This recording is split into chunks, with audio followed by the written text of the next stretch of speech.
और उसका फिर देखिए हम बात करते हैं वॉल्फ पार्किंसंस वाइट सिंड्रोम, जिसको हम WPW सिंड्रोम बोलते हैं। तो देखिए वॉल्फ पार्किंसंस वाइट सिंड्रोम में क्या होता है हम पहले बता दें। यहाँ पे देखिए हमारा जो कंडक्शन पाथवे, देखिए पूरा हमारा कंडक्शन पाथवे है ये तो नॉर्मल रहता है, बस यहाँ पे क्या होता है कि एक एक्स्ट्रा होता है पाथवे का फॉर्मेशन हो जाता है। और जब ये एक्स्ट्रा पाथवे का फॉर्मेशन होता है तो एट्रियम से जो ये चैनल था वेंट्रिकल में करंट ले जाने के लिए, ये तो है ही है एबी नोड, लेकिन ये वाला जो पाथवे बनता है ये और तेज होता है, इस वजह से जो करंट इधर से जानी होती थी तो यहाँ पे जब तक होल्ड होती है तब तक इधर से पहुंच जाती है। ठीक है, तो यही होता है कि यहाँ पे एक पाथवे का फॉर्मेशन आता है, इसी को हम बंडल ऑफ करंट बोलते हैं। और यहाँ पे देखिए हम और डिटेल में बात करते हैं। तो यहाँ पे देखिए बताया गया most common type of ventricular pre excitation syndrome. तो देखिए यहाँ पे क्या बताया गया कि ये वेंट्रिकुलर प्री एक्साइटेशन सिंड्रोम है। ठीक है, तो वेंट्रिकुलर प्री एक्साइटेशन सिंड्रोम यानी वेंट्रिकल नॉर्मली क्या था कि इसके जरिए जब एक्साइट हो रही थी तो हमको ठीक था, लेकिन जब इसका जो टाइम है उससे पहले अगर एक्साइट हो रही है, उससे पहले इसमें डिपोलराइजेशन देखने को मिला, तो इसी को बोलते हैं वेंट्रिकुलर प्री एक्साइटेशन। तो ये वेंट्रिकुलर प्री एक्साइटेशन के जितने भी सिंड्रोम है मोस्ट कॉमन हमारा ये WPW सिंड्रोम होता है। ये चीज़ पहली लाइन में यहाँ पे बताई गई। और ये होता क्या हो तो देखिए बताया गया कि abnormal fast accessory conduction pathway from atria to ventricle, जिसको हम बंडल ऑफ केंट बोलते हैं, bypassing rate slowing AV node, जिसकी वजह से वेंट्रिकल पार्शियली डिपोलराइज अर्लियर, जिसकी वजह से क्या होगा हमको characteristic delta wave with widened QRS complex and short and PR interval देखने को मिलेगा। तो देखिए यहाँ से यहाँ तक में पूरा ये WPW सिंड्रोम को डिफाइन कर दिया गया। तो देखिए हम सबको ब्रेक करके आपको समझाते हैं। तो सबसे पहले हम बता देना कि यहाँ पे abnormal fast accessory conduction pathway बन जाएगा। तो देखिए ये हमारा abnormal fast accessory conduction pathway बन गया एट्रिया और वेंट्रिकल के बीच में, और इसको हम बंडल ऑफ केंट बोले। तो यहाँ तक आपको समझ में आ गया। और ये क्या करता है bypasses rate slowing AV node. तो एवी नोड जो होता है, एवी नोड क्या करता है रेट को स्लो करता है ताकि वेंट्रिकल अच्छे से फिल हो जाए। लेकिन ये जो फास्ट कंडक्टिंग पाथवे बना इसको बंडल ऑफ केंट बोलते हैं, ये रेट स्लोइंग एवी नोड को बाईपास कर जाता है। ठीक है, यहाँ पे करंट भले ही होल्ड इधर से करंट लेकर वेंट्रिकल में चला जाता है। इस वजह से क्या होगा कि वेंट्रिकल्स पार्शियली डिपोलराइज अर्लियर। तो वेंट्रिकल जो इस हिस्से वाली वेंट्रिकल है ये अर्लियर डिपोलराइज हो जाएंगे। तो यही बताया कि वेंट्रिकल पार्शियली डिपोलराइज अर्लियर, तो वेंट्रिकल जो होंगे अर्लियर डिपोलराइज हो जाएंगे। इस वजह से देखिए आपको क्या मिलेगा characteristic delta wave with widened QRS complex and short and PR interval. तो देखिए हमको यहाँ पे ECG का बात की जा रही है, ECG में क्या देखने को मिलेगा तो यहाँ पे हमको डेल्टा वेव देखने को मिलेगा। क्यों? क्योंकि यहाँ पे देखिए हमारा ये जो Q वेव फॉर्मेशन हो रहा था ना QRS कॉम्प्लेक्स में, तो Q किस क्यों बन रहा था? क्योंकि यहाँ पे हमको सेप्टल डिपोलराइजेशन देखने को मिल रहा था। ठीक है, इस वजह से हमको यहाँ पे निगेटिव यानी Q वेव का फॉर्मेशन देखने को मिल रहा था। लेकिन जब करंट इधर से इधर आ गई ना तो फौरन जो होता है ये वेंट्रिकल डिपोलराइज होने लगेंगे, वेंट्रिकल डिपोलराइज होने लगेंगे। इस वजह से जो हमारी ये क्यू वेव थी ये क्यू वेव नहीं बनेगी। तो फौरन यहाँ पे देखिए डायरेक्ट ये जब इधर से इधर करंट आया तो ये जो एबी नोड में होल्ड वाली ड्यूरेशन थी ना, ये ड्यूरेशन पहली बात का खत्म हो गई, क्योंकि एबी नोड में जब करंट होल्ड होती है तो यहाँ पे देखिए हमको फ्लैट जो होती है ये PR सेगमेंट देखने को मिलता है। लेकिन यहाँ पे भले इधर करंट होल्ड थी, फौरन इधर से इधर आ गई, इस वजह से एट्रिया डिपोलराइज हो गई। इस वजह से देखिए यहाँ पे हमको इस तरह का वेव फॉर्मेशन देखने को मिलेगा, इसी को बोलते हैं डेल्टा वेव। तो यही यहाँ पे है कि कैरेक्टरिस्टिक डेल्टा वेव देखने को मिलेगी। और डेल्टा वेव के साथ साथ क्या देखने को मिलेगा वाइडेंड QRS कॉम्प्लेक्स। तो QRS कॉम्प्लेक्स देखिए पहले देखिए यहाँ से यहाँ तक हमारा PR सेगमेंट था और फिर यहाँ पे हमारा Q और ये R और S इस तरह से था।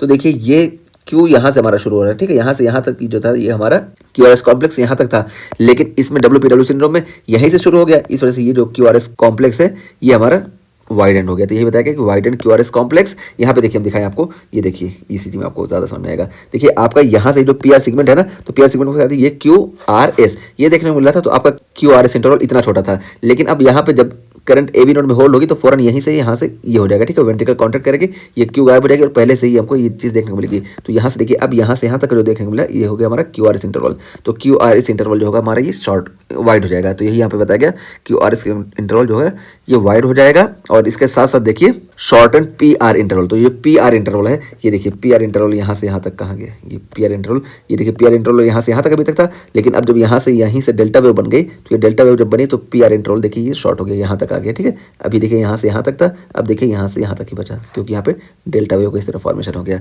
तो PR इंटरवल शॉर्ट हो जाएगा और जब PR इंटरवल ये डेल्टा वेव की वजह से देखिए ये QRS कॉम्प्लेक्स जो होगा ये वाइड हो जाएगा। तो ये चीज़ यहाँ पे बताई गई कि QRS कॉम्प्लेक्स जो होगा ये वाइड हो जाएगा और short and PR interval short हो जाएगा। तो ये पूरा हम यहाँ से यहाँ तक जो आपका था ये हमारी चीज़ ब्रेक करके बता दिए कि यहाँ पे बंडल ऑफ केंट का फॉर्मेशन हो जाता है जो कि एबी नोड के स्लो वाली जो प्रोसेस है उसको बाईपास कर देता है। इस वजह से हमको वेंट्रिकल में डिपोलराइजेशन देखने को मिलता है, इसी वजह से हमको डेल्टा वेव का फॉर्मेशन देखने को मिलता है और डेल्टा वेव की वजह से QRS कॉम्प्लेक्स वाइड हो जाता है और PR इंटरवल जो होता है ये शॉर्ट हो जाता है। और उसके बाद फिर देखिए क्या बताएगा कि may result in re entry circuit. तो यहाँ पे क्या होता है कि री एंट्री सर्किट भी बन सकती है। तो री एंट्री सर्किट कैसे, जैसे ये बन गया तो यहाँ से फिर करंट ऐसे ऐसे जाके, ठीक है, तो यहाँ पे करंट ऐसे ऐसे बनेगी तो री एंट्री सर्किट का फॉर्मेशन हो सकता है। तो यही बताया गया कि may result in re entry circuit, तो यहाँ पे री एंट्री सर्किट का फॉर्मेशन भी हो सकता है। इस वजह से हमको सुप्रावेंट्रिकुलर टेकिकार्डिया देखने को मिलेगा। तो सुप्रावेंट्रिकुलर टेकिकार्डिया इसीलिए बोला गया क्योंकि जो परेशानी है यहाँ ऊपर से आ रही है, ठीक है, तो यहाँ से ऊपर से हमको परेशानी देखने को मिलेगी, यानी वेंट्रिकल में हमको टैकीकार्डिया देखने को मिलेगा और ये सुप्रावेंट्रिकुलर टैकीकार्डिया होगा, ठीक है। वेंट्रिकल में कोई फोकाई जनरेट नहीं हो रही है, अगर वेंट्रिकल में फोकाई जनरेट होती तो इसको हम बोलते हैं वेंट्रिकुलर टैकीकार्डिया, लेकिन यहाँ ऊपर से फोकाई आ रही है,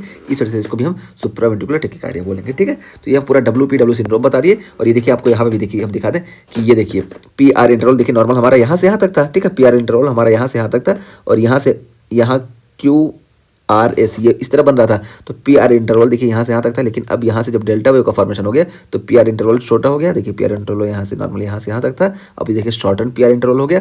और ये QRS कॉम्प्लेक्स जो आपका था यहाँ से यहाँ तक था पहले, देखिए, ठीक है, यहाँ से मान लो यहाँ से यहाँ तक था, अब जो है ये यहाँ से यहाँ तक हो गया, इस वजह से वाइड एंड QRS कॉम्प्लेक्स देखने को मिला, ठीक। तो ये चीज़ हो गई। और उसके बाद फिर हम यहाँ पे ट्रीटमेंट की बात करें तो देखिए ट्रीटमेंट में हम यहाँ पे ना सोडियम चैनल ब्लॉकर का इस्तेमाल करते हैं, यानी क्लास 1 एंटी एरिथमिक ड्रग का हम इस्तेमाल करते हैं, ठीक है। तो क्लास 1 एंटी एरिथमिक ड्रग में देखिए क्लास 1A का इस्तेमाल हम करते हैं प्रोकेनामाइड का, ठीक है। तो प्रोकेनामाइड का इस्तेमाल हम करते हैं एक्यूट मैनेजमेंट में, और क्लास 1C का इस्तेमाल हम करते हैं लॉन्ग टर्म मैनेजमेंट में, ठीक है। तो एक्यूट मैनेजमेंट में देखिए हमारा प्रोकेनामाइड है और लॉन्ग टर्म मैनेजमेंट के लिए हम फ्लेकेनामाइड का इस्तेमाल करते हैं as a drug of choice, ठीक है। तो ये चीज़ हो गया। और यहाँ पे देखिए हम एब्लेशन ऑफ केंट करते हैं, ये हमारा डिफिनेटिव मैनेजमेंट होता है, ठीक है। तो डिफिनेटिव मैनेजमेंट हम क्या करते हैं कि ये बंडल ऑफ केंट जो है इसी का हम एब्लेशन कर देते हैं।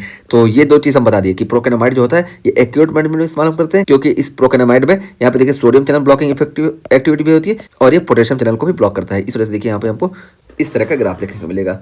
और ये सारी चीज़ें हम एंटी एरिथमिक ड्रग में बात कर चुके हैं, बस यहाँ पे हम बता दे रहे हैं मैकेनिज्म अच्छे से, ताकि आपको ये चीज़ें याद ना करना पड़े।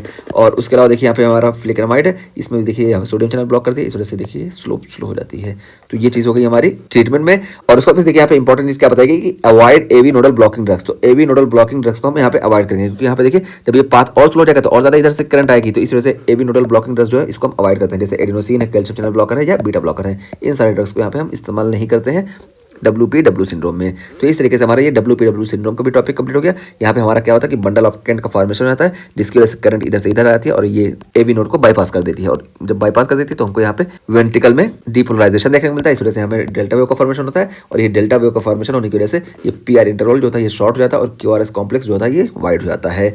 और यहाँ पे री एंट्री भी हो सकती है कभी कभी। और यहाँ पे हम ट्रीटमेंट में बताया कि यहाँ पे प्रोकेनामाइड और फ्लेकामाइड इन दो ड्रग्स को हम इस्तेमाल करते हैं एक्यूट और लॉन्ग टर्म मैनेजमेंट में, जबकि यहाँ पे हमारा डिफिनेटिव मैनेजमेंट ये एब्लेशन ही होता है। और उसका फिर हमें पता है कि ये AV नोडल ब्लॉकिंग ड्रग्स जो होती है इसको हम इस्तेमाल नहीं कर सकते हैं, ठीक है। तो ये चीज़ हो गई। और अब ये पूरा हम यहाँ पे एक बार आपको समरी बता दें। तो देखिए हम शुरू से बात की कि नैरो कॉम्प्लेक्स टैकीकार्डिया क्या होता है कि यहाँ पे QRS कॉम्प्लेक्स होता है, इसका ड्यूरेशन 120 मिलीसेकंड से कम हो जाता है। और ये हम बताया कि यहाँ पे जो होता है वेंट्रिकुलर एक्टिवेशन एबनॉर्मल होता है, लेकिन वेंट्रिकुलर कंडक्शन जो होता है ये बिल्कुल सही रहता है। और टैकीकार्डिया जो ओरिजिनेट होता है ये AV नोड से ऊपर ओरिजिनेट होता है, इसी वजह से इसको हम सुप्रावेंट्रिकुलर एरिथमिया बोलते हैं, ठीक है। तो सुप्रावेंट्रिकुलर यानी वेंट्रिकल के ऊपर हमको एरिथमिया देखने को मिलेगा। और सबसे पहले बात की एट्रियल फिब्रिलेशन की, तो देखिए एट्रियल फिब्रिलेशन में बताया कि यहाँ पे रेट और रिदम दोनों इरेगुलर हो जाएंगे, और यहाँ पे P वेव जो कि कोई डिस्क्रीट P वेव नहीं देखने को मिलेगी। तो देखिए रेट और रिदम हमको दोनों इरेगुलर देखने को मिलेगा, और P वेव यहाँ पे कोई डिस्क्रीट P वेव नहीं देखने को मिलेगी। तो सबसे बड़ी पहचान इसकी यही है, ठीक है। और मल्टीफोकल एट्रियल टैकीकार्डिया यहाँ पे हम बताएं कि यहाँ पे देखिए डिस्टिंक्ट P वेव हमको देखने को मिलेगी, ठीक है। यहाँ पे डिस्टिंक्ट P वेव देखने को मिलेगी, ये इसका इंपॉर्टेंट ये है। तो यहाँ एट्रियल फिब्रिलेशन और इसके बीच में क्या फर्क है कि यहाँ पे P वेव आपको समझ में ही नहीं आएगी, और यहाँ पे P वेव देखने को मिलेगी, लेकिन अलग अलग मॉर्फोलॉजी की होंगी, ठीक है। इस तरीके से इसको हम डिफरेंशिएट करेंगे। और एट्रियल फ्लटर में हम बताया कि एट्रियल फ्लटर में देखिए यहाँ पे जो होता है हमारा रेट और रिदम जो होता है ये कांस्टेंट होता है, ठीक है। तो रेट और रिदम ये कांस्टेंट होता है, और यहाँ पे इसी वजह से हमको सॉटूथ अपीयरेंस देखने को मिलता है। देखिए सॉटूथ अपीयरेंस इसका बहुत बड़ी फाइंडिंग है। तो ये एट्रियल फिब्रिलेशन और फ्लटर के बीच में इस तरीके से हम डिफरेंशिएशन कर लेंगे कि यहाँ पे RR जो इंटरवल होगा ये कांस्टेंट होगा और यहाँ पे कांस्टेंट नहीं होगा। और उसके बाद फिर हम प्रोक्सिमल सुप्रावेंट्रिकुलर टैकीकार्डिया में बताएं कि यहाँ पे हमको टैकीकार्डिया देखने को मिलेगा, और यहाँ पे P वेव बिल्कुल इसी में मर्ज किए रहेगी, ठीक है। तो देखिए सबसे बिल्कुल अलग है, ठीक है। यहाँ पे देखिए P वेव बिल्कुल अलग है, यहाँ पे देखिए वेंट्रिकल का भी वो देखने को मिल रहा है, जबकि यहाँ पे देखिए वेंट्रिकल नहीं इन्वॉल्व हो रही थी, क्योंकि यहाँ पे ऊपर ही हमको देखने को मिल रहा था, और यहाँ पे चूंकि एसेसरी पाथवे हो जाता है, और इस वजह से यहाँ पे वेंट्रिकल में भी हमको कॉन्ट्रैक्शन देखने को मिलता है, इस वजह से QRS कॉम्प्लेक्स जो होता है बहुत ज़्यादा नैरो हो जाता है, ठीक है। और फिर लास्ट में हम बात की WPW सिंड्रोम की, और यहाँ पे पता है यहाँ पे डेल्टा वो का फॉर्मेशन हो जाता है, इस वजह से PR इंटरवल शॉर्ट हो जाता है, जबकि QRS कॉम्प्लेक्स जो होता है ये लॉन्ग जाता है। तो ये चीज़ हो गई। और सब में क्या होता है देखिए यहाँ पे एट्रियल फिब्रिलेशन में पल्मोनरी वेन का जो ऑस्टिया है लेफ्ट एट्रियम में इसके पास एक फोकाई बन जाती है, जबकि यहाँ पे मल्टीफोकल एट्रियल टैकीकार्डिया में मल्टीफोकल एक्टोपिक फोकाई बन जाती है। और जबकि एट्रियल फ्लटर में क्या होता है कि ये जो राइट एट्रियम का एनुलस है इसके पास से यहाँ पे री एंट्री सर्किट बन जाती है, इस वजह से यहाँ पे हमको कॉन्स्टेंट यानी रेगुलर रिदम देखने को मिलता है। और फिर प्रॉक्सिमल सुप्रावेंट्रिकुलर टैकीकार्डिया में बताया कि यहाँ पे AV नोड में ही यहाँ पे एसेसरी पाथवे का फॉर्मेशन आता है, इस वजह से यहाँ पे हमको री एंट्री देखने को मिलती है। और उसके बाद फिर यहाँ पे हम बताएं WPW सिंड्रोम में यहाँ पे बंडल ऑफ केंट का फॉर्मेशन आता है। ये चीज़ हो गई। और उसका फिर हम ट्रीटमेंट सब में बताएं कि एट्रियल फिब्रिलेशन और एट्रियल फ्लटर लगभग दोनों का ट्रीटमेंट हम सेम करेंगे। यहाँ पे हम रेट कंट्रोल और रिदम दोनों को कंट्रोल करेंगे, यानी दोनों को स्लो करेंगे। रेट कंट्रोल में हम ड्रग ऑफ चॉइस के तौर पर बीटा ब्लॉकर का इस्तेमाल करते हैं और रिदम कंट्रोल में ड्रग ऑफ चॉइस के तौर पर हम एम्यूड्रान का इस्तेमाल करते हैं। ठीक है, ये हो गया। और एट्रियल फिब्रिलेशन में चूंकि स्ट्रोक का भी रिस्क बहुत ज़्यादा होता है, इस वजह से यहाँ पे हम एंटी कोगुलेशन का भी इस्तेमाल करते हैं। ठीक है, एंटी कोगुलेशन का इस्तेमाल करेंगे और सेम ट्रीटमेंट हम एट्रियल फ्लटर में भी करेंगे। ठीक है, तो एट्रियल फ्लटर में भी वही हम करेंगे। और फिर हम बात की प्रोक्सिमल सुप्रावेंटिकुलर टैकिकार्डिया की। तो देखिए प्रोक्सिमल सुप्रावेंटिकुलर टैकिकार्डिया में हम एबी नोड के कंडक्शन को स्लो करते हैं और यहाँ पे जो हमारी ड्रग ऑफ चॉइस होती है ये एडिनोसिन होती है। ठीक है, तो एडिनोसिन एबी नोड के कंडक्शन को स्लो कर देती है कैल्शियम चैनल को ब्लॉक करके। और यहाँ पे हम कार्डियोवर्जन को भी इस्तेमाल करते हैं अगर हीमोडायनामिकली अनस्टेबल पेशेंट है। ठीक है, और उसके बाद फिर हम WPW सिंड्रोम की बात की कि WPW सिंड्रोम में हम प्रोकेनामाइड का इस्तेमाल करते हैं और फ्लेकेनाइड का इस्तेमाल करते हैं। दोनों जो होती हैं ये क्लास 1 एंटी रिथमिक ड्रग है और ये क्लास 1A है और ये क्लास 1C है। क्लास 1A को हम जो है एक्यूट कंडीशन में इस्तेमाल करते हैं और क्लास 1C को जो होता है ये हम लॉन्ग टर्म मैनेजमेंट में इस्तेमाल करते हैं। लेकिन इन दोनों कंडीशन में हमारा जो डिफिनेटिव मैनेजमेंट होता है ये ड्रग नहीं होता। डिफिनेटिव मैनेजमेंट हमारा जो होता है ये होता है कि जो एसेसरी पाथवे जो री एंट्री बना है इसको हम एबलेट कर दें, यानी इसको हम खत्म कर दें। ठीक है, यहाँ पे भी और यहाँ पे भी। तो डिफिनेटिव ट्रीटमेंट हमारा जो होता है कि ये री एंट्री ट्रैक्ट चाहे यहाँ पे और यहाँ पे जो ये बंडल ऑफ कंट बना इसको हम खत्म कर दें। तो ये हमारा हो गया। और इसमें WPW सिंड्रोम में इंपॉर्टेंट चीज़ बताएगी कि यहाँ पे हम नोडल ब्लॉकिंग ड्रग का इस्तेमाल नहीं कर सकते। ठीक है, यानी एबी नोड को हम ब्लॉक नहीं कर सकते क्योंकि अगर ये ब्लॉक हो गया तो और ज़्यादा इसका रुतबा हो जाएगा। ठीक है, तो ये और ज़्यादा भाव दिखाने लगेगा क्योंकि अभी इधर से जो आ रहा था वो कुछ काम कर रहा था, लेकिन जब ये और ब्लॉक हो जाएगा तो ये अपना और तांडव मचाएगा इस तरफ आके।